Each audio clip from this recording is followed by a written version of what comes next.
Good evening, everybody. Welcome to Keeping It Real.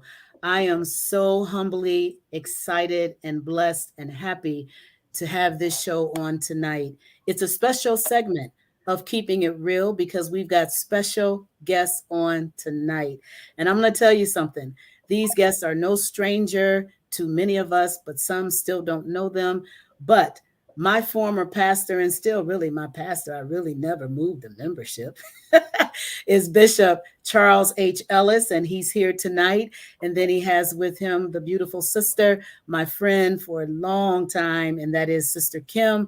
And of course, we have my dear, lovely cousin, Dr. Val.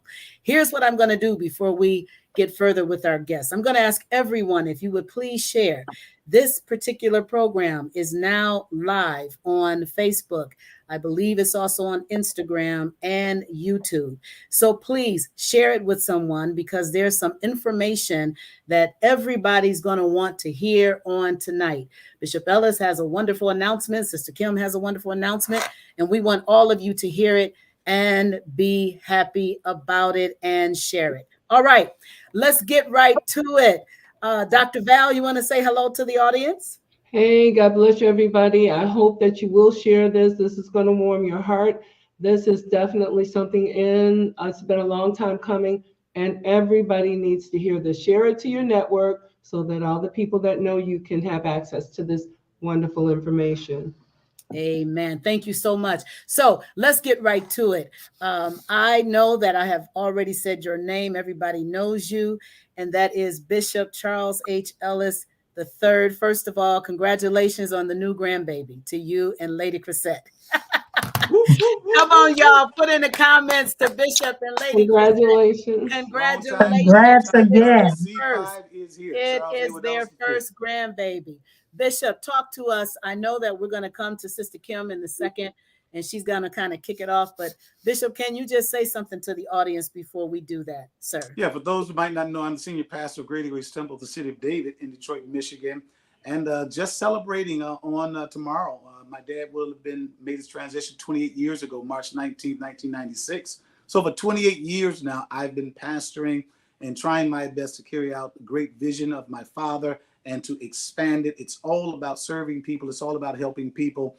And I hope that Greater Grace Temple has truly become what we call a community church. And apostolics didn't want to use those words in the past because no, we're apostolic. We're apostolic in doctrine. We are everybody in love. We love everybody. Everybody is welcome. And I'm excited to be sharing tonight, as I have pretty much publicly already, but as many forums as I can. I want to continue to share my next and what God is calling me to. Amen. As I get ready to transition out of the pulpit, the church pastorate ministry, but to continue in ministry. Amen. That put chills in my body. You're next. I'm excited for you. I really am. And I thank God for that. So tonight, everybody, I want you to meet someone that's very special to this platform on tonight, to Bishop Ellis and all of us here. And young lady, would you just kindly introduce yourself formally and tell them your name, who you are, and where you're from, and why you are here tonight? Sure. Hello, everybody. Hi, I'm Kim Jones. And I am, first of all, I want to give honor real quickly to my pastor, Bishop Charles H. Ellis, and First Lady Chrisette in her absence. I recently retired in 2021. I worked for the state of Michigan at that time for 34 years, y'all, 34 years. And during that time, I worked several years from a worker on up.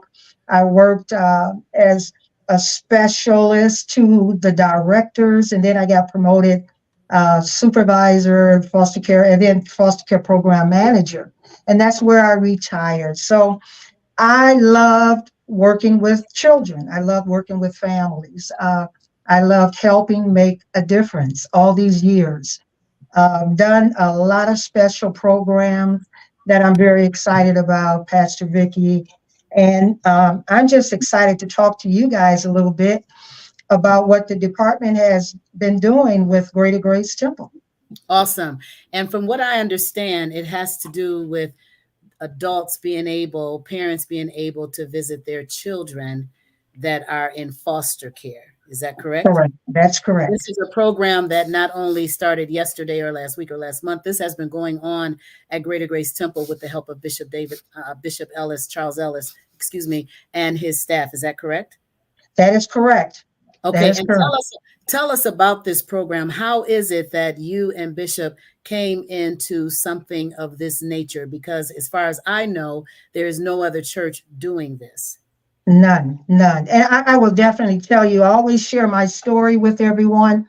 Folks, when I was approached to sit on a committee, this is the court committee with the Third Judicial Juvenile Court, the Honorable Judge Frank Szymanski. And I tell this story, Bishop, and Judge laughs all the time.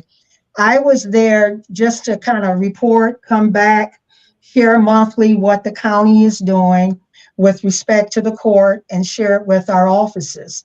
And I was looking at it, guys, as a way to buy time until I retire. I said I didn't want to commit myself to anything. But when I went to my very first meeting, I was baffled at how everyone at that table, judges, attorneys, they had been looking at trying to start a program that would help parents receive more additional parenting time. Because I don't know if the audience knows, our policy, our Michigan policy, currently when a family is removed, when the children are removed from their parents' care, the parent gets 1 hour weekly visit. That's it. 1 hour a week. If they have a newborn, they get 2 hours. Now think about that, folks. Now you're in our offices, the DHS offices, and we do the best that we can. Our workers do the best that they can. But imagine sitting in a room, a playroom, and mom is visiting little Johnny, and you've got your worker sitting there right across from her, and she doesn't know what to expect. She's afraid of what she can do or can't do because the worker is right there. It's intimidating. Yeah. So we wanted to look at that picture and see how we could change it. And what I mean by that is the judges were trying to come up with a plan, and they were successful in doing that with the help of the Department of Health and Human Services.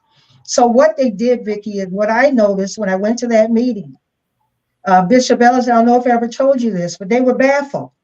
They were like, well, how can we reach out? Churches aren't listening to us. How can we go to the faith community, talk to them, see if they will allow us to have their kids visit in their churches? So I said one thing. I says, well, wait a minute.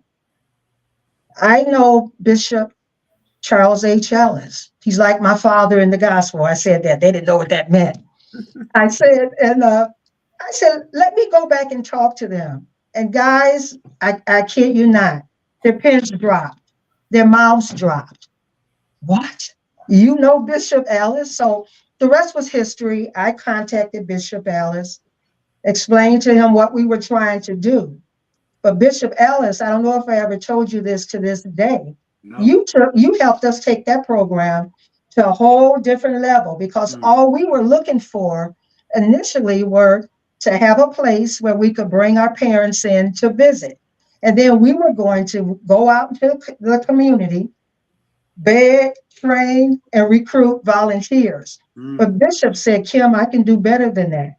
Let me make an announcement over my pulpit and let me recruit you some volunteers. He did that. We contacted his office. 25 people had their names, were committed and ready. And we trained them, helped develop the policy for the trainers to follow, and kind of the rest is history. But I will say this before I end on that subject.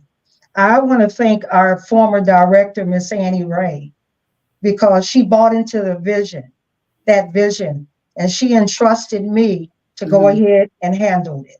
And that's what I did pretty much. And really, the rest has been history, because parents were able to see their kids 2 hours a week or more, for 2 hours, 2-3 times a week. May if I they ask? wanted to. May I respectfully ask you a question? Sure. With this program, so you said Bishop helped to step it up a bit. It took it from 1 hour to 2 hours? No, what Bishop did, no, this whole program with us creating it, we He- were able to give parents extended visitation time at his church, in his arena. So And him opening up the doors of the church yes, stepped it up. Okay, Yeah. but didn't it also step it up that you were able to give them more time now? absolutely, yes. Yes. Okay. And to bring volunteers. And to bring volunteers, yeah. Absolutely. Because who wants to deal with someone else's children without pay? So if you're going to volunteer, that's really big when you're dealing with these children. My next question to you is, what kind of effect did you all see that made, if you can speak on behalf of what the judge saw, Judge Szymanski? In fact, I remember him. I was a court reporter. What did he see and or you see that made it necessary for the program, and what have you seen different since the program? 2 questions. Well, there's about 3 things I'm going to add in here. One is, first, there was a difference. We had it set up where the parents would be able to come into a room, visit their children, and have a community volunteer there in that room, not a DHS worker. Now, we had a DHS worker there, but they were separate in another room just in case there was an emergency. So what we looked at is we looked at parents becoming more confident. We looked at parents becoming more willing to complete the services that were expected of them. They have to complete a treatment plan. And in that treatment, Can you stop right there for me? Sure.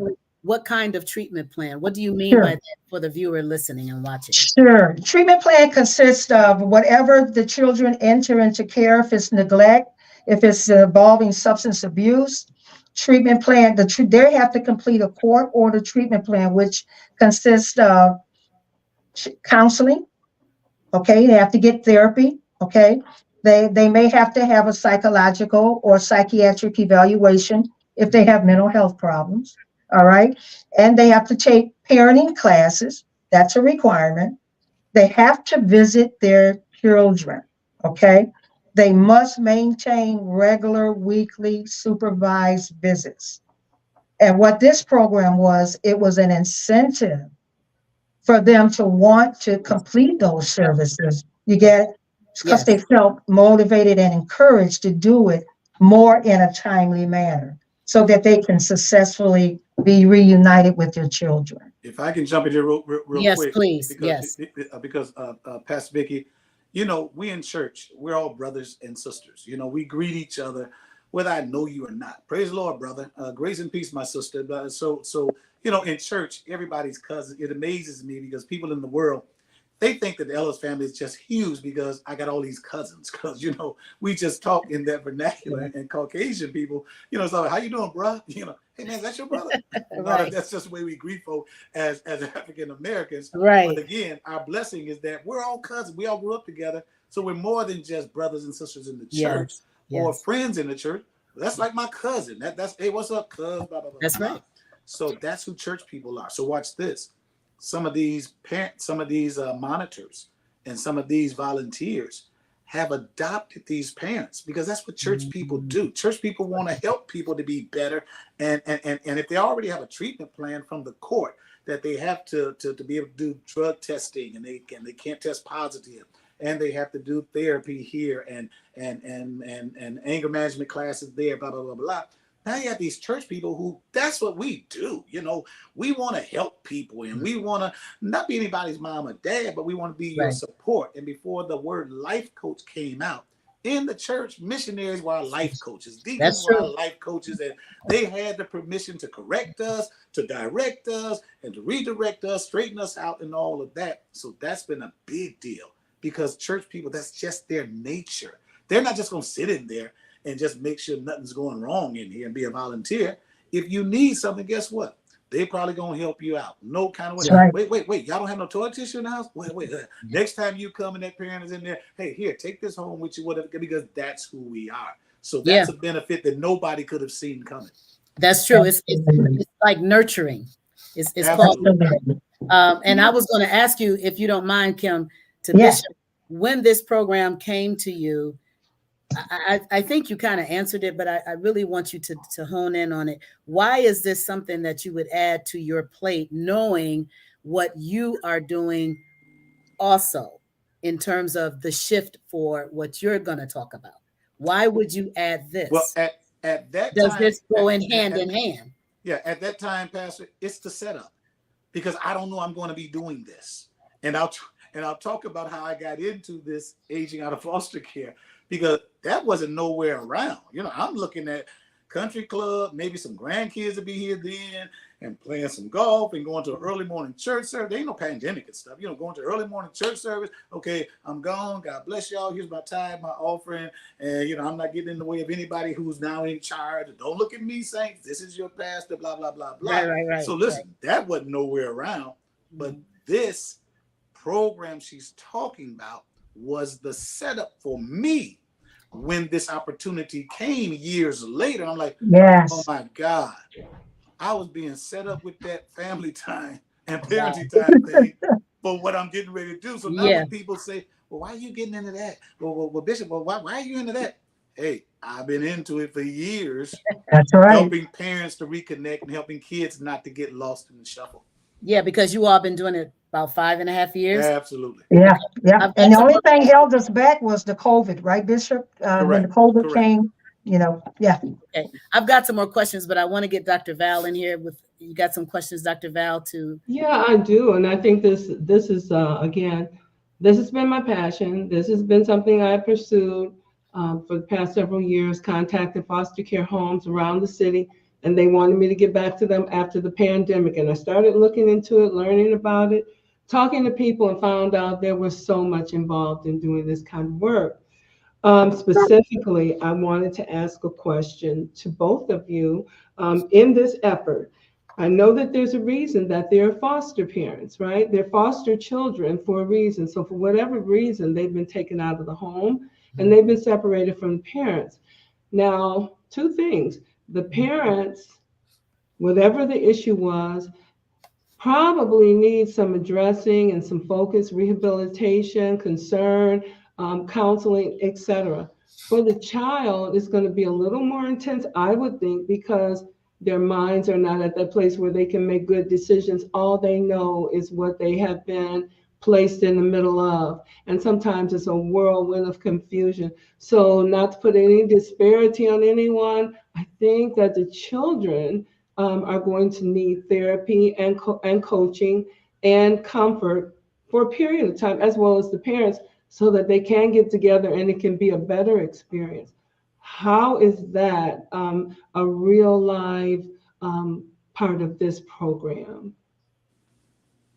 I think that's you raise a very, very good, important point. And Dr. Vale, some of those children become traumatized. They've left their mother's home for whatever reasons that were not their fault. And we engage them too in therapy when needed, so it's a big issue that you mentioned there, but we don't just focus strictly on the parents too. We also engage the entire family if that's needed.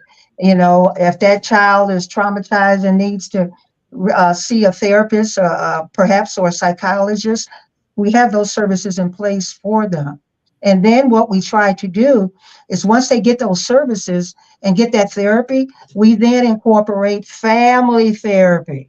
So we can bring the parents in together with that child, talk about some of those things, so it's not defraying on the end of the parents, kind of defray whatever that confusion was, so that they are sociable enough or civil enough to get back to the child, and also make sure that the child is in a place, and then bring them together. So there's resources on other end, and then on either end, and then there's group therapy.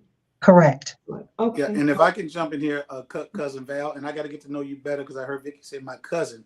And at last count, no, but That's my real cousin, Bishop. Well, right. Oh, okay. And I'm saying at last count, the Hoax had, I think, 11,674 cousins. Okay. And So- you one of them. And 6. You're one of them. Okay, all right. So at least I got you now. So I got to find out, okay, how you and this cousin thing, all that.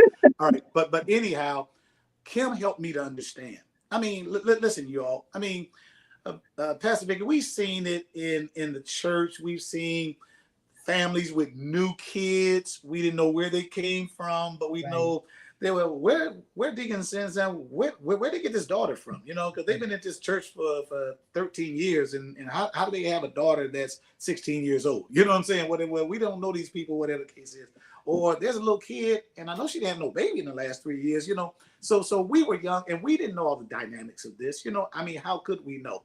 But now, when Kim is helping me to understand the dynamics, I mean, Okay. the kid might have been taken out of a home where there was no bed, where they were sleeping on the floor, where the refrigerator had nothing in it, or whatever the case is. And now that child is removed because maybe that is a place of negligence.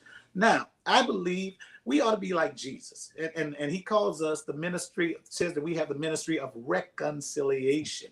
So we should not be separating things just to be separating things forever, but separating things to find a way to make things palatable so they can be reconnected or Yes. reconciled back together.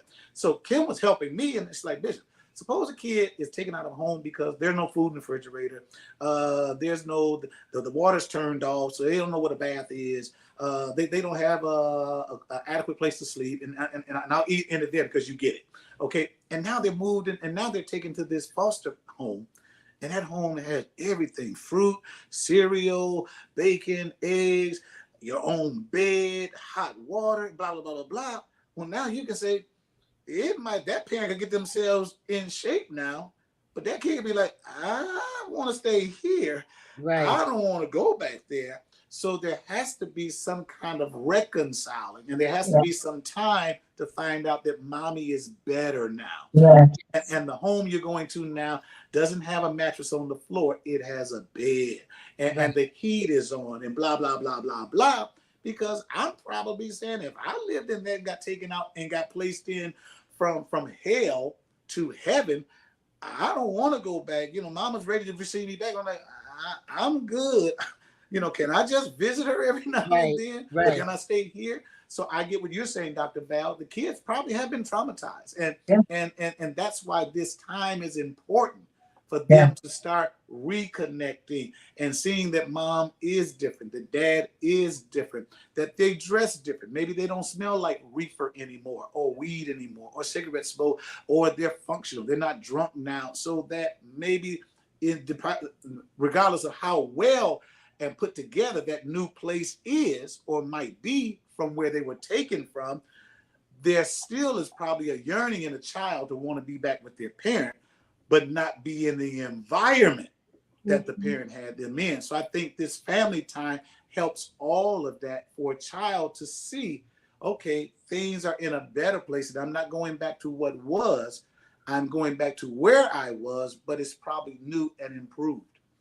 So I then can get that's you where to remember me real easily, Bishop. This will be real easy. Help me out, cuz. All right. So your father, my favorite ever, Bishop David Lee Ellis. He was my high school pastor. I would listen to him 3 o'clock in the morning. I loved him. That man was the eternal humanitarian. He simply loved people. Without a doubt. He took in my aunt, who you became when we were too young to know the story. They never told us what. They took you took her into your home. And then over the years, you did her funeral. And I came to you, Dorothy Harrison. Oh my God. You did her funeral. Absolutely, I did. So your family has done this. What you're talking about, you were raised in it. No ifs, ands, and buts about it. And Pastor Vicky, Dorothy left everything. I didn't keep anything, but I was supposed to make sure that everything went where it was supposed to go. So that was an honor that somebody would entrust me with that. Oh my God, Dorothy! Yeah, I thought you knew that. Dorothy, and so Hoodie Hope, wait a minute. and my grandmother are Hold on, y'all. We Hold on, y'all. We got a Bishop and Valor, Dr. Because we're going to do Ancestry.com after this show. Yes, we're going to do this after the show. Okay, listen, the question is on the table. Is it just for Wayne County families? No, well, right now, the program started within Wayne County. So we're like the pilot. This is a historic type of a program for the parenting time. But tell them we have been, at the time prior to COVID, we were actually hosting site visits at Greater Grace. Remember that, Bishop? Correct. We came up with a big bus and we had people coming in. They wanted to see what we were doing and they wanted to go back and see how they can implement it. So right now it is only in Wayne County. All right. Stay tuned, everybody, till the end because information will be given, who to contact for these programs. Kim, you've got to come back because we don't have time. I've got a ton of questions I'd love to what Dr. Val has said because I was going to go in that direction, but I got to get to Bishop. Bishop, can you please tell everybody what you are doing? I think this is absolutely phenomenal. Please tell them what you're doing and let's talk about it before this hour is up. One of the brothers at my church, he brings to me a Caucasian attorney. And this is a young man, and I found out that he was in the foster care system pretty much all of his life. And he was one of the ones that came, that exited out, and he went to college, he got a law degree, blah, blah, blah, blah, blah, became very successful. And his mission is to try to go back and to extend a helping hand to those that were like him and in his position. He comes to me and he shares with me the history, not the history, but the statistics of those aging out of foster care. Bishop, did you know? No, I didn't know. Bishop, did you know? No, I didn't know that. Bishop, did you know? I had no idea. And we had a couple foster kids staying with us. And of course, as Cuz Val said, in the pastor's house, Vicky, you know, everybody stays with you. You know what I'm saying? I mean, the pastor's house is benevolent motel and hotel. You know what I'm saying? Period, point blank. Everybody stayed with y'all, though. Somebody's daughter got pregnant. That father wasn't having it. Okay, come down to stay with us, and we'll help out. Blah blah blah blah blah. I started to come stay with y'all. So everybody stays in the pastor's house. So my mom and dad were foster parents before. They were legal or getting some kind of monetary remuneration for it. They were just foster care parents because the pastor's house is everybody's house. So anyhow, so I said, oh man, that's horrible. He said, Bishop, I'm a grant writer and I could write grants and we could get this hospital to close down on East Outer Drive and Van Dyke. I forget the name of it. When one of those hospitals closed down over there, we could get that. We could renovate it unto like a hotel, like, and blah blah blah. And we can make these rooms for some of these young people hanging out of foster care. And I can get grants to redo the hospital and to remodel it and to run this program. I'm like, okay, man, I hear what you're saying, and that's horrible. And you can do all that, but I'm like, what they gonna do with me? You know what I'm saying? You can't see it yet. You can't see it yet. And this is 6 years ago. Okay, wow. So this is 2-3 years before COVID. So I'm like, okay, man, I hear you. I feel sorry, and I believe you can do all that, but I don't know. I'm trying to roll my sleeves up. So I leave it. I never call him. I never follow up. Nothing at all. Person at my church who's very faithful. He never said, "Hey, Bishop, you want me to get back with that?" He never says anything. So I'm like, they don't say nothing. I ain't saying nothing. Right. So then here comes the government. And they say, Bishop, you've been doing some stuff. No. What's your next? I said, what do you mean, what's my next? What are you going to do? Are you just a good pastor, built a big church, and done some things for the community? Blah, blah, blah, blah. Where's your legacy? What is your? I'm like, okay, I ain't never really thought about that. I've done some programs and bicycle for kids, turkey, Thanksgiving, and giving away this and some transitional homes and blah, blah, blah, blah, blah. I said, I ain't never thought about that. He said, well, we got these COVID dollars, and programs are out and blah, blah, blah, blah, blah. And we could probably help you if it's going to bring jobs, if it's in Detroit, and if it benefits people post-COVID. So I'm like, okay, man, let me pray and think about what. So then I'm watching our history video, which ends when Ellis Manor is being built. And that's like 1993. And my dad is still living. And Gerald Harrington, who used to be a newscaster at Ford, Channel 4, he's interviewing my dad in the barber chair at Dixon's Barbershop at 7 Mile and Livernois 7 Mile.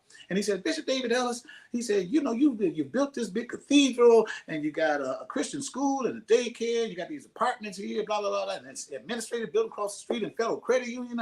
What is there next for Bishop David Ellis to do? And my dad said, well, you know, Gerald, boy, I sure wish I could get these kids off the street and give them a place to live and blah, blah, blah. And I'm telling all of y'all, and my testosterone is gone. I'm crying like a baby. I'm like, wow. Oh my God. That's guy awesome. came to me 5 years ago about kids on the street, foster care.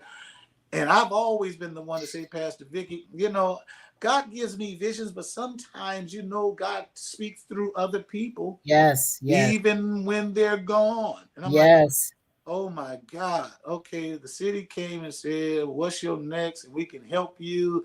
And then you can go talk to the governor and find out what the state can do and blah, blah, blah, blah. And now here I am. And my dad is telling me, boy, listen here. This is what I never got to do. And I sure had it in my heart to do. I brought kids in my house, but you can only bring so many people in your house, blah, blah, blah, blah, blah. So I'm like, okay. So I go back to the city. I said, here's what I want to do. And I promise you all, his first response to me when I told him, he said, Bishop, you sure you want to do that? He said, man, you know, I was thinking you want to, you know, this is a hard thing here. There are all kinds of unfortunate circumstances and trauma and blah, blah, blah, blah, blah. He said, are you sure? And he kind of talked me kind of like, yeah, maybe. Yeah, I don't know what I was thinking about. Let me find something else to do. I couldn't get away from it. I couldn't get away from it. And it's my building bigger barns moment, Pastor Vicki. Wow. God's been good to me. I've done some great things, and I don't need to work after I'm done pastoring. Yes. But I don't want to be that guy that God has blessed. And, you know, what you going to do? I'm going to sit back. I'm going to take it easy and say, so you got enough to live for a lifetime where if you ain't going to do nothing with that you want to pass it on. Maybe your time is up. So I said, okay, my grandfather died at 53. My heart attack, my dad died at 60 and a half, a heart attack. And again, you know, I'm like 60 years old at that time. I'm like, you know what? I'm getting ready to roll up my sleeves. And if it ain't a challenge, maybe it's not really a big enough vision. If I heard Bishop Jake said, if it doesn't stretch you, if it doesn't challenge your faith, then maybe your vision is not big enough. So I said to myself, okay, Lord, I'm getting ready to say to you, you got to keep me here to 95, 96, 97 years old, because I'm getting ready to roll up my sleeves and get in this thing. And I'm telling you all, it ain't about money. It ain't about fame. It ain't about building the name. It's about changing lives. It's not that I haven't done some things. You know, we've done bicycles and we've done illustrated sermon. People got saved, blah, blah, blah, blah, blah. But if you clothe a kid, you clothe them for a winter, they grow out of that coat the next year. A bicycle, it gets broken a year because they don't make them like they used to. Got to buy another bike. But now we're not changing your day. I'm looking at changing your life. So my new is I'm building a 52-unit, 4-story apartment building, brand spanking new, on the historic Brewster site. And Pastor Vicki, you got enough cousins. Some of them hope somebody lived in the Brewster project. Oh, yeah. Oh, definitely. Joyce Williams. Definitely. And when I announced it to the church, everybody come here and say, Bishop, I grew up at Brewster project. I grew up at project number 5. And do you all know that this site is so historic? It's the first federally funded built project in the entire country. Wow. Not New York, not Chicago, Detroit, Michigan, not the Jeffries, the Brewsters. 1935 to 1943, they built those 6 high-rise, 16-story apartments, 6 of them. Eleanor Roosevelt, she cut the ribbon of the first one in 1937. They finished the 6th one in 1943. You know, the Supremes grew up there. You all, Smokey Robinson. You can't even name all the people that grew up. Joe Louis, everybody grew up in the Brewster Project. Why was it built in Detroit? The same reason that the first expressway, the Jefferson I'm sorry, the Davidson, that's the first expressway in the whole country. Woodward is the first paved road in the whole country. Why? Because of the automotive industry. Right. You had all those people migrating from the South, picking cotton to these great jobs in the factory, but they needed a place to live.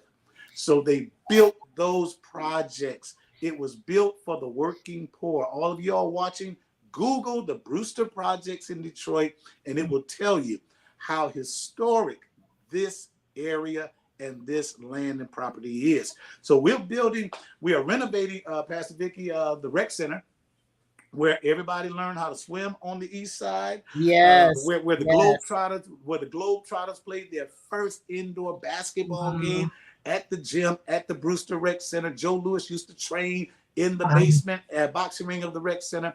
We're renovating that. It should be open for the public later on this year. Wow. My apartment building is being the first one built. It's going to be followed by 3 more apartment buildings, 53 units. Mine is 52 units.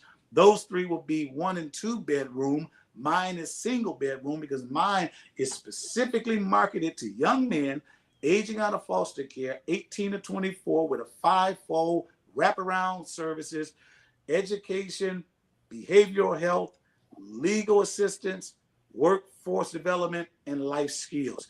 And listen, we looking at changing some lives up in here. Hopefully now they're ready to move into their own 2-bedroom, to move baby mama, get married, to move your kids in, your brother, sister need a place to stay, get one of the other ones right on the same property. You can manage all of that, and all of them come with a voucher. All of my apartments, so these young men will be paying little of nothing for that $1,000 plus rent that it's going to cost every single month. I'm excited, and we just received our full approval from the MISTA board, and we're now finishing up all the rest of the paperwork and hope to be closing the 4% tax credit loans in August and breaking ground in September. Awesome. Hey, listen, everybody. I mean, I just feel like crying in thanksgiving to what God has done for you and just dropped in your lap. I didn't know all of that backstory with, you know, your dad, as we lovingly called Uncle David. I want everybody, just take a minute before Bishop comes back and answer some more questions. Please blow up this comment section with congratulations. Thank the Lord. I'm praying for you. Give him all the well wishes that you can, as well as Sister Kim, because they are working hand in hand, as well as Greater Grace Temple Church family.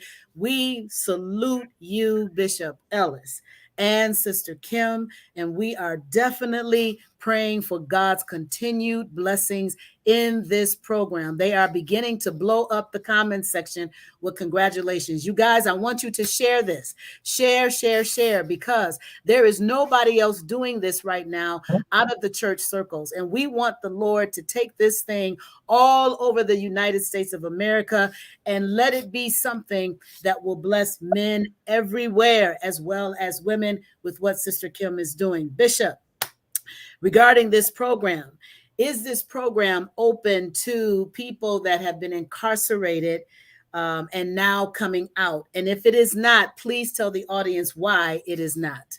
All right. At the end of the day, these are permanent supportive housing dollars. So at the end of the day, I can't put anybody out.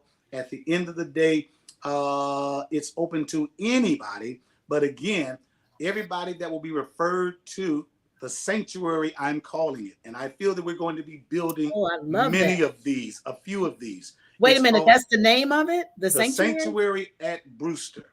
And come on, y'all, put that in the comment section.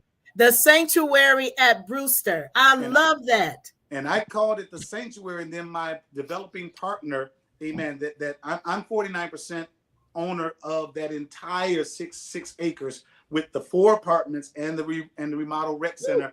Awesome. Van Fox MHT Housing is 51% owners. We are partners in this development.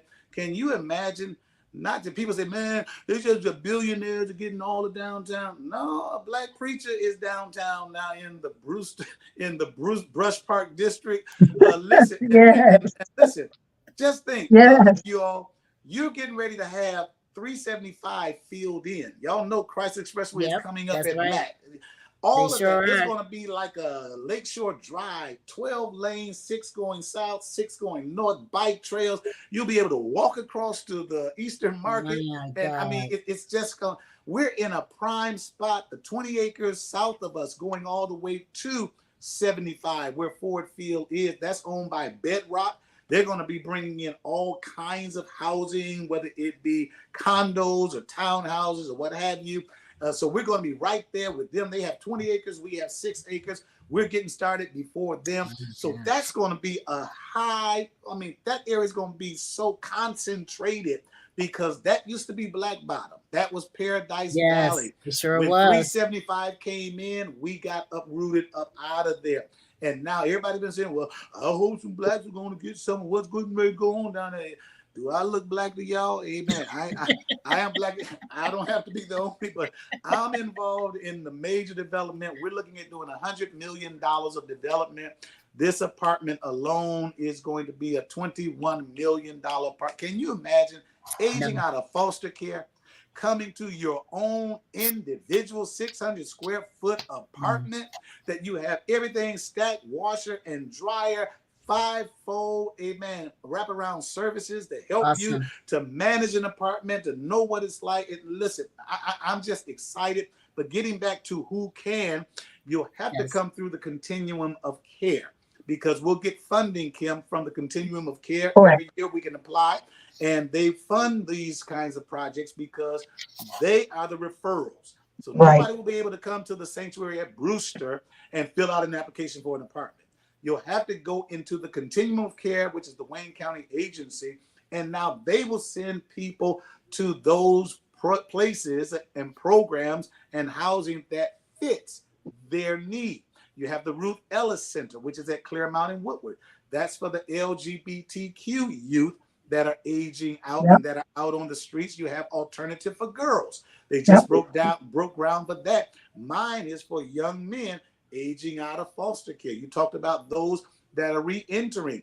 You have a lot of re-entry programs, and you have a lot of resources that are available to them. That's not my vision for this housing. And listen, I can't save the world. I'm not trying to save the world.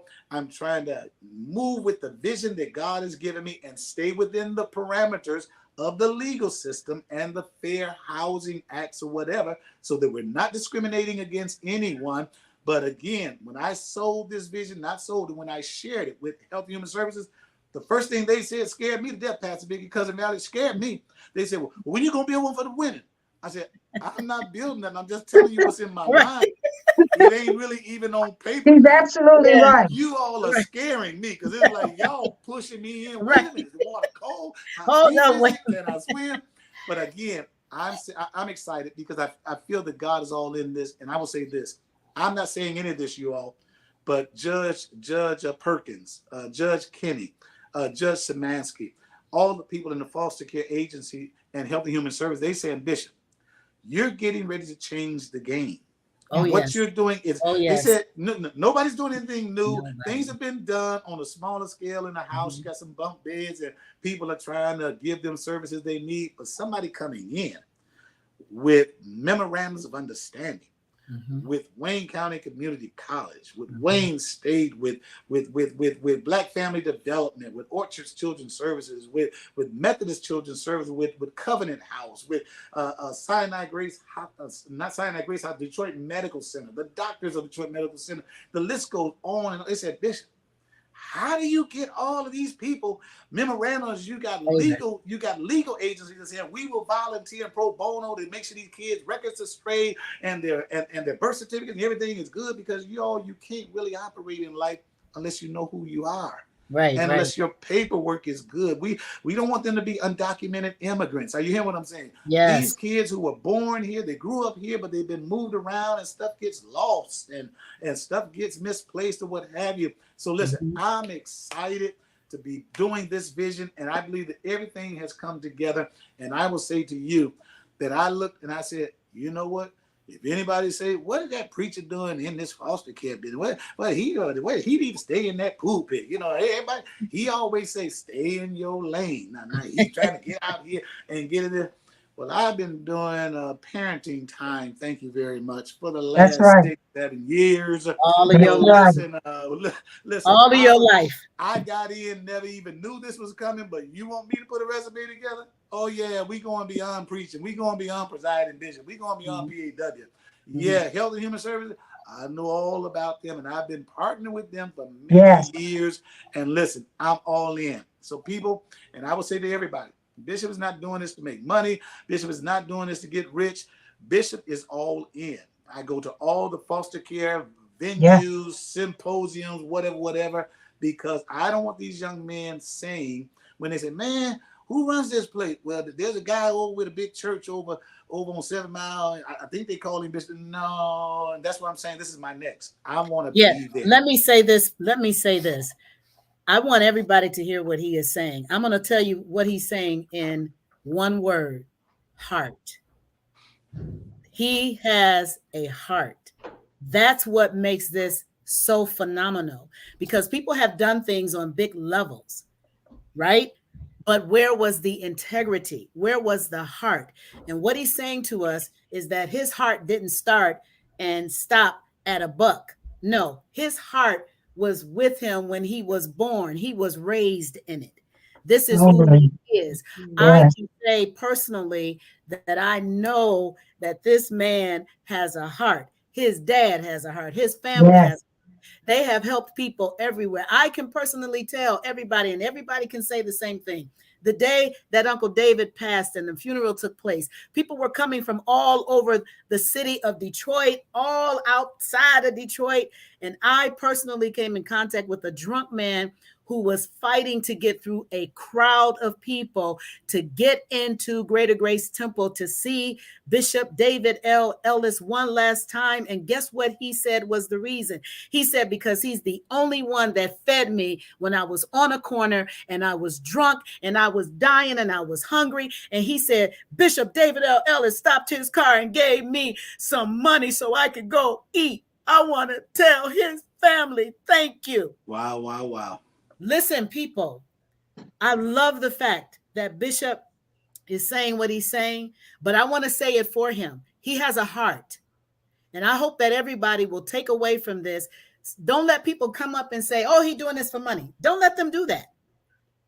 Don't stop them in their tracks, because he don't need it like that. He don't need to do this for money, y'all. Can I say that, Bishop Ellis? Please do. Please. He don't need the money, y'all. He just don't. And I'm witness to the fact that he shared with us in pastors' meetings and in jokingly, conversations. I'm going to retire and I'm going to live with my grandkids and be on a golf course. He said he was going to do all that, but God had another plan. And so I'm just telling you, I salute you. I salute you, and I salute Kim. Before we get off this platform, I need some questions answered. Can you tell us about the program, the TP, I think it was, the tuition incentive program? TIP. Can you tell them how to get in this program? And if people are in the TIP program, tell us how all of this connects. Yeah, and I think Kim can correct me if I'm wrong, and she can give more detail. But I became aware when I told Health and Human Services that I was having I got with Dr. Curtis Ivory, and people have asked me, how did I get all these memorandums of understanding, all these people to agree to help? I'll tell you, first thing, when Carolyn Clifford did the interview with me on Woodward, where I was thinking about building, when I had another partner at that particular time, when that thing aired on Channel 7, I mean, people flooded Greater Grace Temple with call, tell Bishop, and I got pink messages on the pink slips, whatever. I'm a principal. I'm a life coach. I'm a social worker. I just retired from social work. I got my master's. Bishop, I want to help you with that. I want to help with that. I mean, so many people have a desire to help in this area. They just needed somebody to come forward. Them. I mean, it's like you had the people with the mind to work. You needed a Nehemiah to call everybody to attention and say, okay, all right, here's what we're going to do. This is what we're going to do. I need y'all over there. I need y'all over here. So at the end of the day, when I talked to Dr. Curtis Ivory, he said, Bishop, whatever you want to do, I'm all fit. If we have to put together curriculum special for these young men, blah, blah, blah, let's do it. But put me down and send it to my legal people. They'll send you back a memorandum of understanding. So that impressed the state. And I will tell you this, Kim, The State Housing Authority, MISTA, Michigan State Housing Development Authority, MISTA. MISTA said to me, they said, I ain't saying it, they said it. Bishop, we've done a lot of housing projects over the decades that we've been in existence here in Michigan.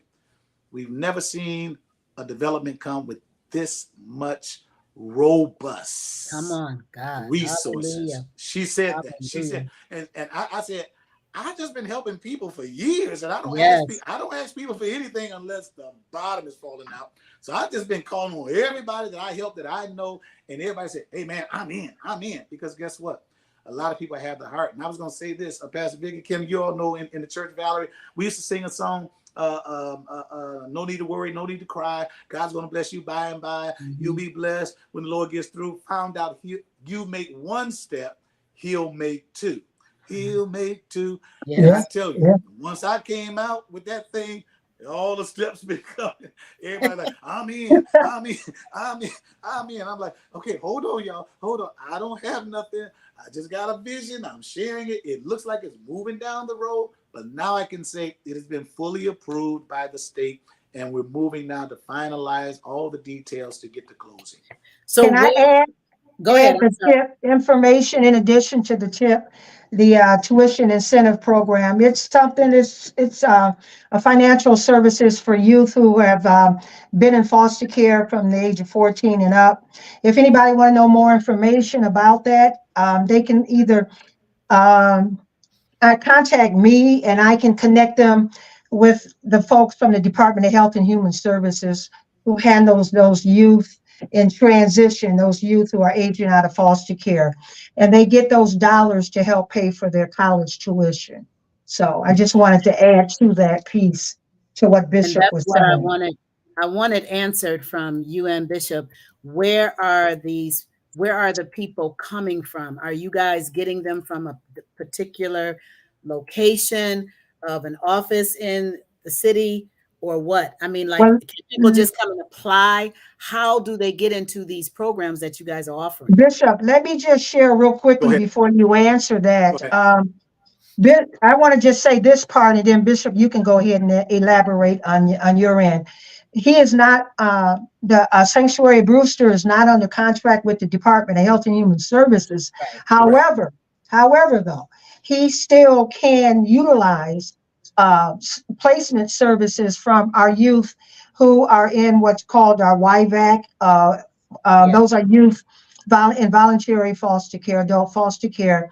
And if they need a placement, housing placement setting, we can help utilize that. And also our Michigan Youth Opportunity Initiative, those MYOI youth that have aged out of foster care. Those youth too, Bishop, I think Lynette spoke to you briefly about that. Correct. And I'm going to be bringing a person to speak to the Parenting Time people who works with those youth. So those are youth too that can also be placed in that program. And then Bishop, go ahead and add. Yeah, and I think that the Orchards Children's Services, my memorandum of understanding, Methodist Children's Home Society, Covenant House, and those other type agencies, along with advocates for many of those young people that have aged out and are on the streets, or they're in subpar housing. But you have advocates like a young lady named Saba, and that has the Park West Foundation. All of those individuals. Let's say somebody's aging out of foster care, and Methodist Children's Services or Orchards Children's Services, or the Detroit Public Schools Community District, they have a foster care division.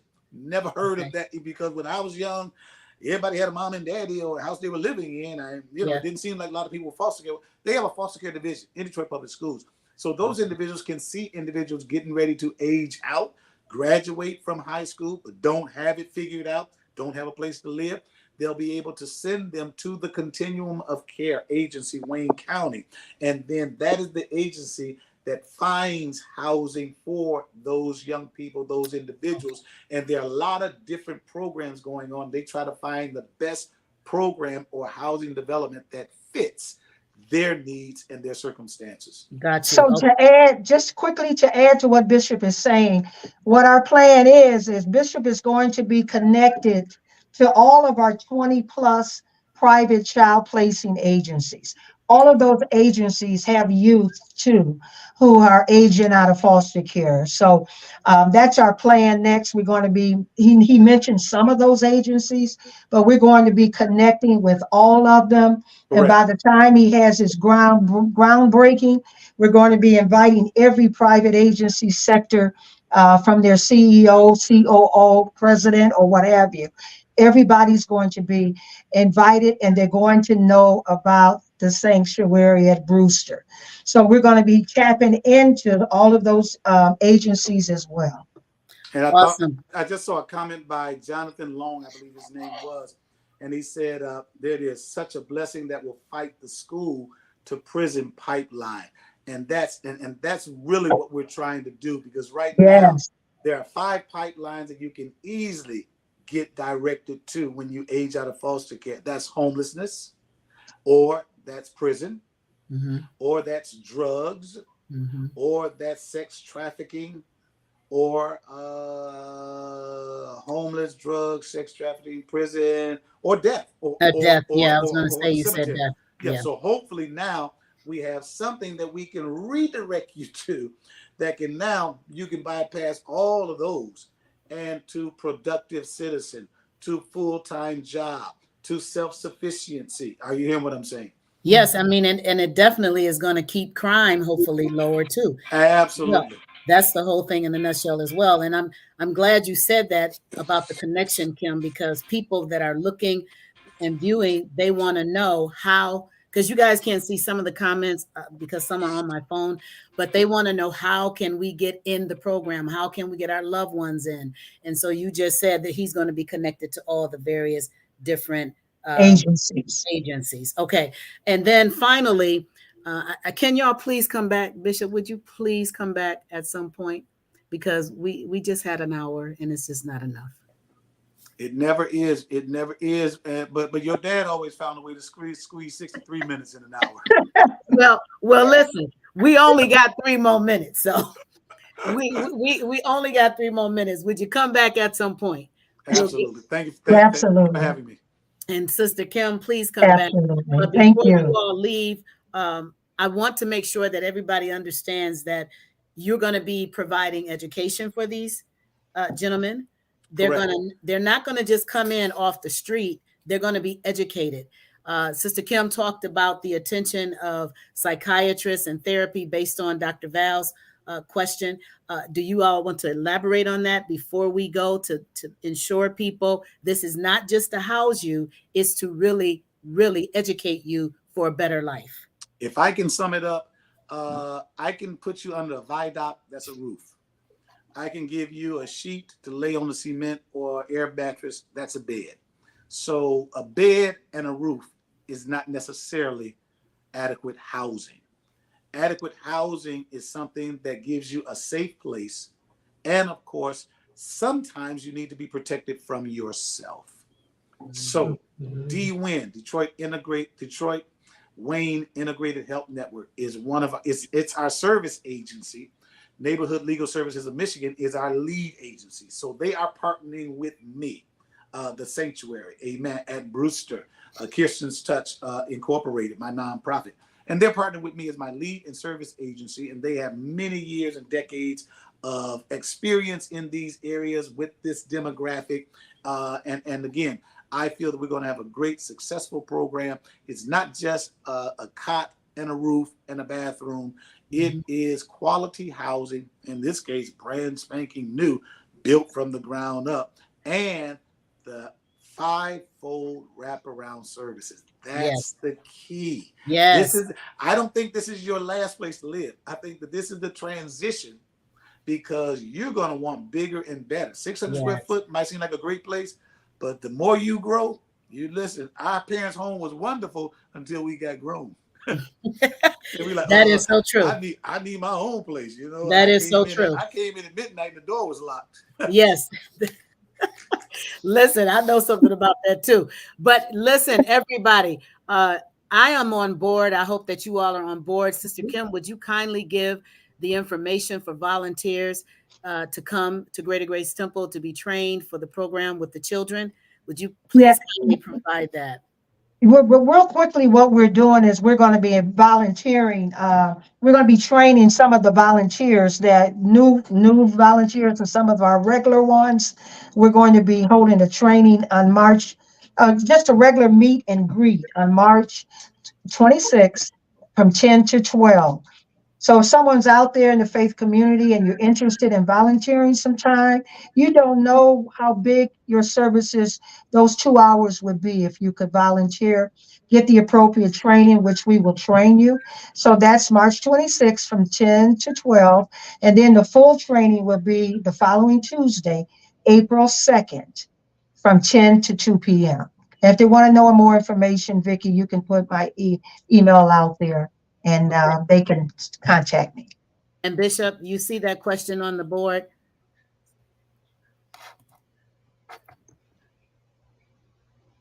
We can't hear you. You're muted. I'm sorry. Yeah, that's for when we get ready to build. And again, as soon as we finalize all the fine-tuned paperwork, all the architectural renderings and all that kind of stuff, we will certainly make all of that available, and that will be made public. How, if you are a licensed construction anything, how you can bid and maybe participate in this $21 million brand new project.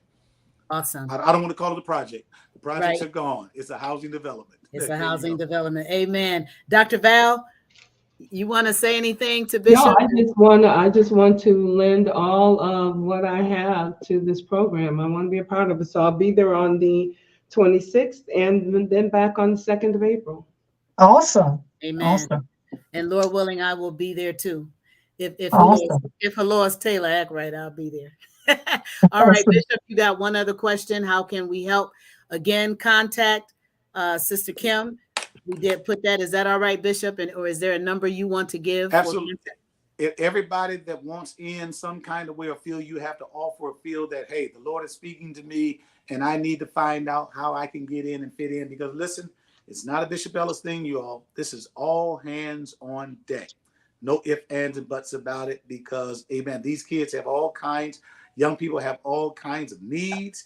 And the more resources we have, the more we're able to meet their needs. So listen, it's all hands on deck. And again, I've got a stack of paint messages from principals, the social workers, the health and human services, retired, whatever the case is. A call, put your name on there. Bishop Ellis will stack it with the rest. And at some point in time, once we get closer, I'll probably do a Zoom and say, hey, y'all, here's where we are with the Sanctuary at Brewster. Here's where we're going. And these are some of the resources we're looking for. And you'll find out how you can fit in. Awesome. And we certainly invite you to come back to this platform as well with that information, as we want to push this as much as possible. Listen, thank you, everybody. Bishop Ellis, thank you so much. I love you.